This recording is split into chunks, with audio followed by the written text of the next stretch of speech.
ο κόσμος να έρχεται στο γήπεδο, να γεμίζει το γήπεδο και να περνάει πολύ ωραία το Σάββατο το βράδυ. Ευχαριστούμε τα παιδιά που έρχονται συνέχεια κοντά μας, γεμίζουν το γήπεδο, μας υποστηρίζουν.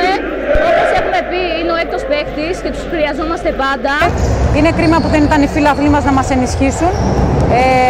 Ελπίζω να μην ξανασυμβεί αυτό και τους περιμένουμε βεβαίως στο γήπεδό μας. Δεν πιστεύω ότι θα ξανασυμβεί να ξαναπαίξουμε εκτός έδρας χωρίς τον κόσμο μας.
Jumped on, follow my